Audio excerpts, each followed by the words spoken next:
반갑습니다. 하루 한 장 통합사의 빌드업 세계사, 중2 세계사, 중등 역사 1, 6강 황하 문명과 인더스 문명에 대해서 공부해 보도록 하겠습니다.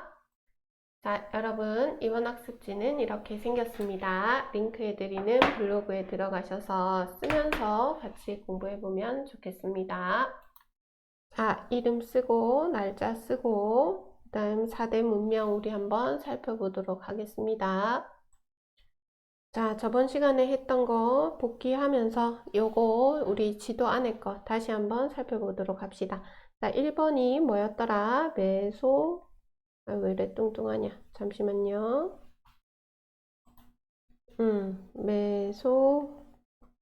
메소포타미아 쓰고, 자, 2번에 이집트 쓰고, 3번에 인도, 가로에서 인더스 쓰고, 4번에 중국, 가로에서 황하, 이렇게 쓰면 됩니다.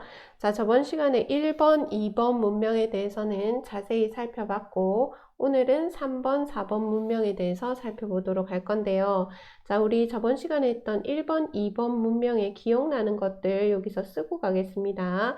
자, 먼저 메소포타미아 같은 경우는 현세적이다 라고 얘기했던 거 기억나지요?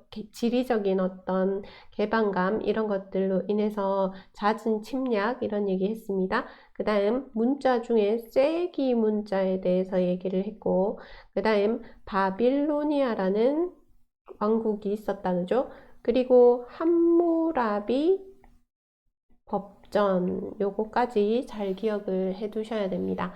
자, 그 다음 이집트는 이제 여기는 내세적이다 이렇게 우리가 정리를 했었고, 그 다음 상형 문자가 있었다 그죠? 그 그림 한번 다시 확인하십시오. 그래서 이 정도만 정리하고 가도록 할게요.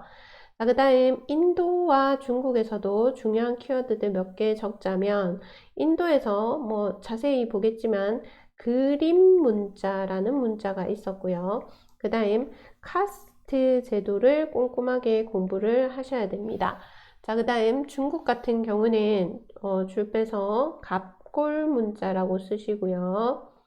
자, 그 다음 여기는 하은주라는 그런 왕조가 교체되지만 특히 주나라의 경우 주나라의 혈연적인 봉건제도 적으세요. 요 내용을 또 꼼꼼하게 학습하셔야 됩니다. 자, 이렇게 쓰고 보면 일단 우리 문자만 한번 확인해 봅시다. 메소포타미아의 쐐기 문자, 그 다음 이집트의 상형 문자, 인도의 그림 문자, 그 다음 여기 황하 문명의 갑골 문자, 이런 거 한번 잘 눈여겨 보시면 좋겠습니다. 자, 이제 본격적으로 인도 문명 들어가도록 하겠습니다. 자, 이제 펜을 들고 필기를 또 해봅시다. 자, 발생은 뭐라고 쓰냐면 기원전 BC 2500년경이다 라고 쓰시고, 자, 인더스 강유역 이렇게 쓰겠습니다. 인더스 강유역. 자, 그런데 인도가 이렇게 있단 말이죠. 그러면 이쪽에 인더스 강이 요 왼편에 있고 이 동쪽으로는 겐지스 강이 있습니다. 인더스 강과 겐지스 강이 있어요. 나중에 설명하겠지만, 자, 인더스 강 유역에서 인도 문명이 발생합니다. 자, 그래서 당연히 이 동네에 또 도시 국가들이 생겨났겠다, 그죠? 그래서 도시 문화가 발달하는데 이때 대표적인 도시가 하라파라는 조다로라는 데가 또 있습니다.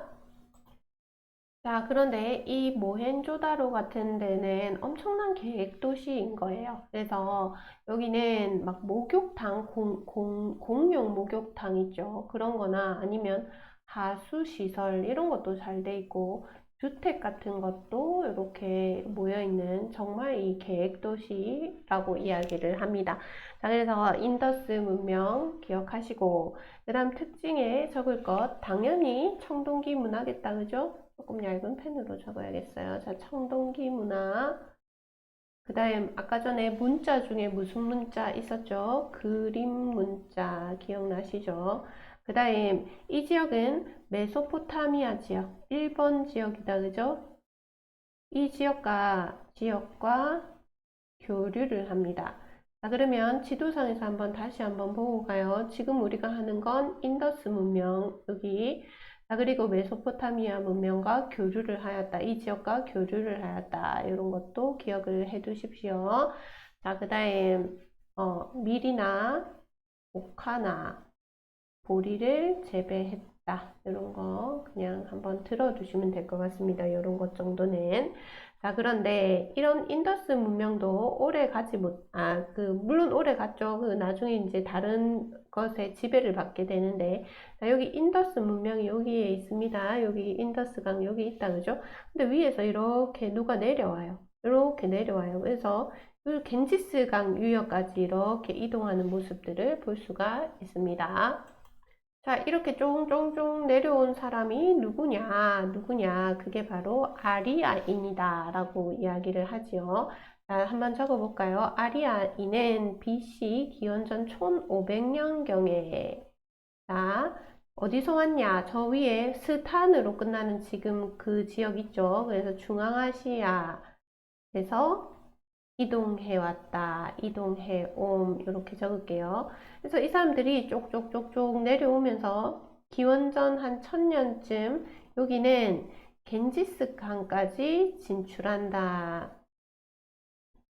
진출 이렇게 적습니다. 그래서 아리아인이라는 사람들이 저 중앙아시아 지역에서 이렇게 내려와서 인더스 강 유역에도 이렇게 정착을 하고 그리고 겐지스 강 유역까지 갔구나라는 것을 알 수가 있습니다. 자, 그러면 우리 인더스 강과 겐지스 강의 위치도 한번 적어 놓고 갈까요? 자, 지금 이렇게 인도 반도가 이렇게 있으면 여기 인더스 강 적고 이렇게 내려가는 게 겐지스 강이지요. 그래서 인더스 강과 겐지스 강 이렇게 두 강이 대표적인 강입니다. 자, 그래서 겐지스 강 유역까지 이제 진출하게 되는데 이 아리아인들이 강력했던 이유는 뭘까를 한번 생각해 보면 자, 이들이 강력했던 이유는 청동기보다 더 센 무기가 있었기 때문이겠다, 그죠? 그러면 여러분들 눈치채셨겠죠? 자, 그래서 아리아인들도 자, 아리아인 동그라미 딱 치고 뭐라고 쓰냐면 이 사람들이 철기를 사용했구나. 그래서 철제 농기구 혹은 철제 무기 이런 것들이 있었으니 강력했겠구나. 이런 것을 한번 생각해 볼 수가 있겠습니다. 자, 이런 아리아인들은 이런 철기만 가지고 온 것이 아니에요. 이 동네에. 이들이 또 가지고 온 게 무엇인가? 아리아인들이 이렇게 이동해 오면서 이 지역의 겐지스강까지 진출하면서 영향을 끼친 또 한 가지가 있습니다. 뭐냐면 카스트 제도입니다. 아까 전에 우리가 중요하게 필기를 하고 왔는데 자, 카스트 제도라고 한번 적어 보시고 요 오른쪽에 저 삼각형을 보면서 필기를 하도록 할 겁니다.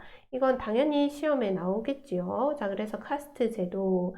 자, 아리아인이 이제 지배계층이 되는 거죠. 아리아인이 이렇게 이동해 오면서 요 강가에 원래 사는 사람들은 그러면 비지배층이 되고 자기들이 지배층이 되는 그런 어떤 그 계층을 구분하는 그런 것들을 우리는 카스트 제도라고 얘기를 하는데 보시면 여기 1, 2 신분 이 1, 2 신분이 주로 아리아인이면서 지배계층이고 3, 4 신분이 이제 여기 원래 살던 사람들 중심으로 하는 비지배 계층이다 라고 이야기를 할 수가 있겠습니다. 자, 그래서 1번은 뭐라고 쓰냐면 브라만이라고 쓰겠습니다. 자, 1번 계층은 브라만으로 주로 승려 혹은 제사장입니다.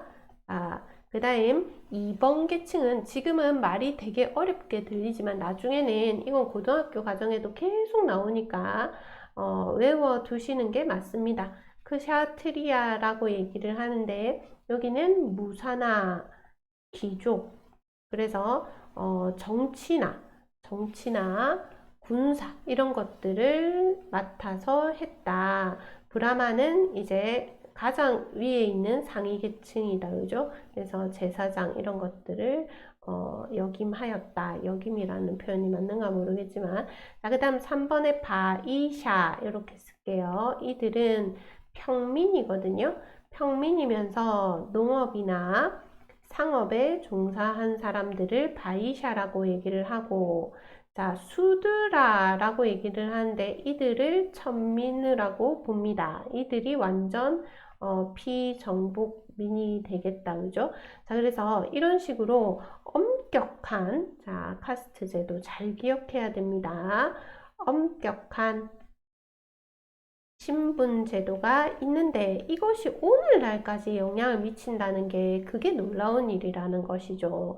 자, 지금 아리아인이 기원전 1500년경, 그 다음 기원전 1000년경에 게니시스강까지 진출하면서 이 제도를 이야기를 했는데 이 카스트 제도가 오늘날까지 영향을 미치면서 이 신분이 다르면 서로 사랑을 해도 결혼을 할 수가 없습니다. 자, 그래서 계층 간 결혼 금지, 이런 것도 한번 잘 기억을 해 두셔야 되고, 그 다음 그 계층만이 가지는 지위, 그 다음 직업, 이런 것들이 태어나면서부터 결정되는 모습, 이런 카스트 제도, 이런 것들이 지금 오늘날에서는 상당히 문제가 될 수 있겠다, 그죠? 그래서 이 카스트 제도는 아리아인들이 이 인도 지역을 지배하기 위한 어떤 수단, 그런 방편이었다라고 생각할 수도 있겠습니다. 자, 그러면 여기서 하나 더 이야기하자면, 자, 지금 가장 상위 계층이 브라만이라고 적혀 있는데, 이 브라만과 같이, 이들이 이야기한 종교가 있는데, 그 종교가 바로 여기다가 쓸게요.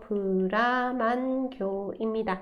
자, 브라만교는 이제 경전이 베다라는 경전이 있어요. 베다라는 경전이 있고요. 자, 여기는 이제 자연물들 있다, 그죠? 뭐, 해나 달이나 뭐 이런 자연 현상에 대해서 찬양하고 그런 것들을 신으로 보고 뭐 이런 종교가 있습니다. 그래서 아리아인 이 부분에서 여러분들 기억해야 될 건 브라만교, 카스트 제도, 그 다음 철기 사용, 요렇게까지 해서 조금 요 다른 이렇게 아리아인들이 들어오게 되었구나라는 것까지 잘 정리를 하시면 좋겠습니다. 자, 이제 중국 문명 한번 같이 보십시다.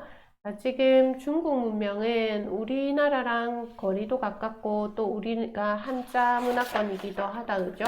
자, 여기도 비옥한 어떤 황토지대다라고 이야기할 수 있을 것이고, 자, 이때 하나라, 그 다음 상나라, 주나라 이런 나라들이 이 문명에 쭉 있어 왔는데 하나라 같은 경우는 이런 기록들은 있지만 이 시기에 대해서 옛날에 하나라 때 그러하여지 이런 기록들은 있지만 어떤 유적이나 이런 것들이 발굴되어 있지 않기 때문에 하왕조는 적혀 있는 책도 있고 그 교과서에서 안 적혀 있고 상왕조부터 제시되어 있는 교과서들도 있을 겁니다.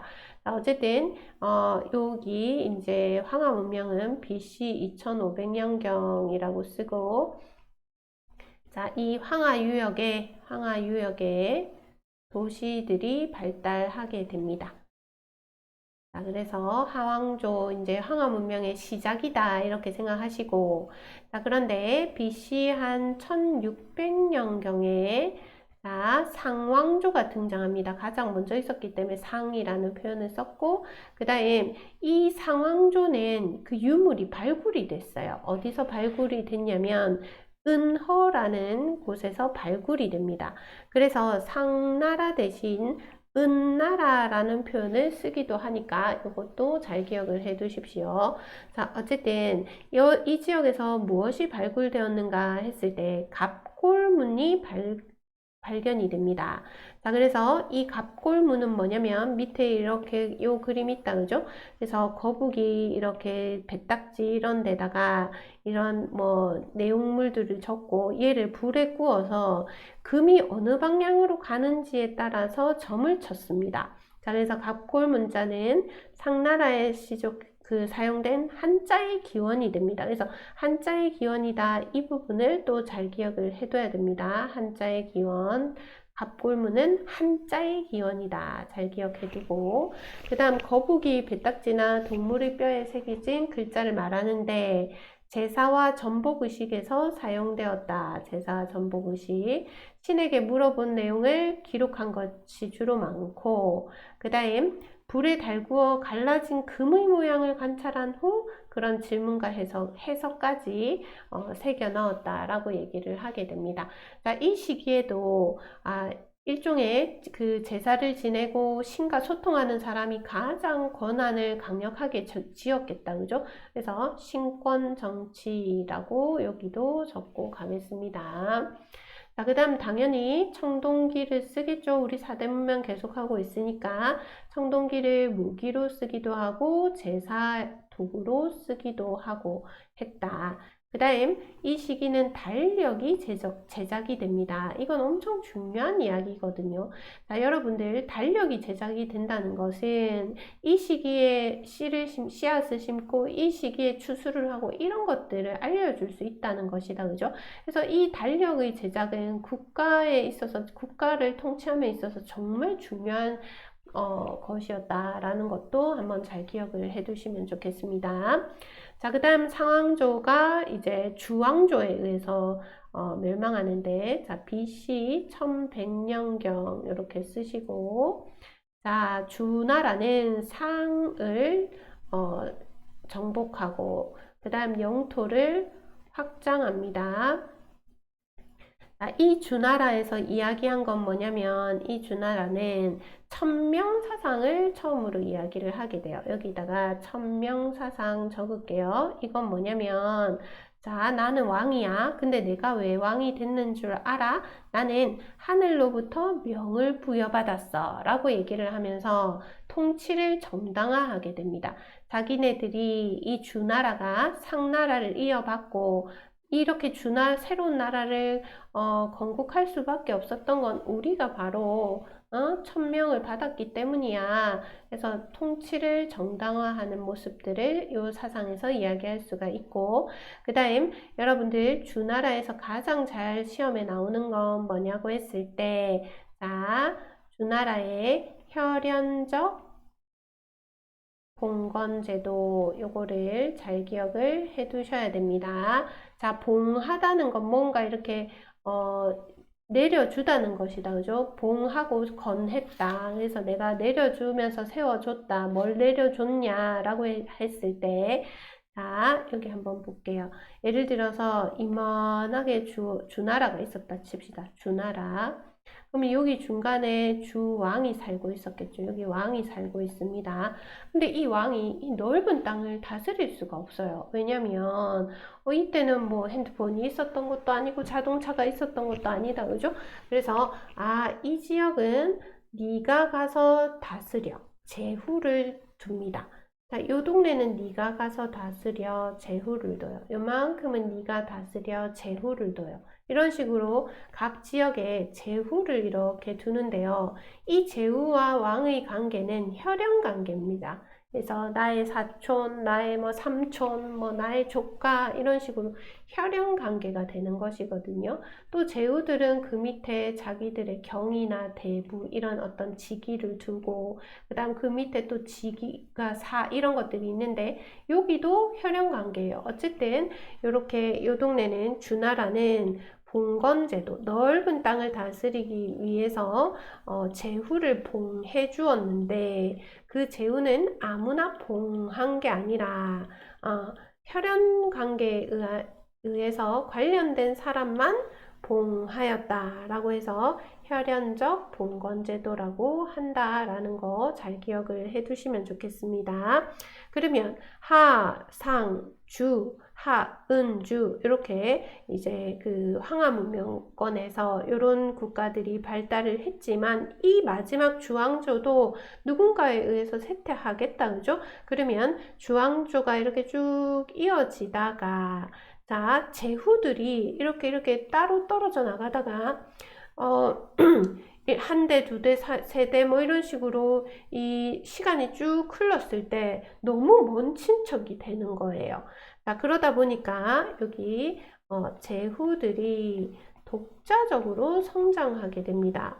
어이씨 왕 뭔데 내가 더 잘났는데 이런 식으로 제후의 독자적인 성장과 그 다음 기원전 800년경 유목민이 침입하면서 자, 요런 것들이 더해지면서 이 주나라는 쇠퇴하게 됩니다. 자, 어쨌든 이런 식으로 중국 문명은 정리하시면 됩니다. 자, 지금 우리 요 사회 이 역사 내용이 만만치가 않거든요. 여러분들 사실은 4대 문명 해가지고 하루 만에 뚝딱 할 수도 있는데 그럼 머리에 안 남아요. 그래서 꼼꼼하게 깐깐하게 공부를 해 나가야 됩니다. 자, 인도 문명, 중국 문명 공부를 한번 해봤습니다. 오늘은 조금 빨리 마칠게요. 이 정도 해서 잘 정리하시고 외워야 될 거 좀 외우고 하시면 좋겠습니다. 혈연적 분권제도 잘 기억하세요. 자, 오늘 여기까지 하도록 하겠습니다. 감사합니다.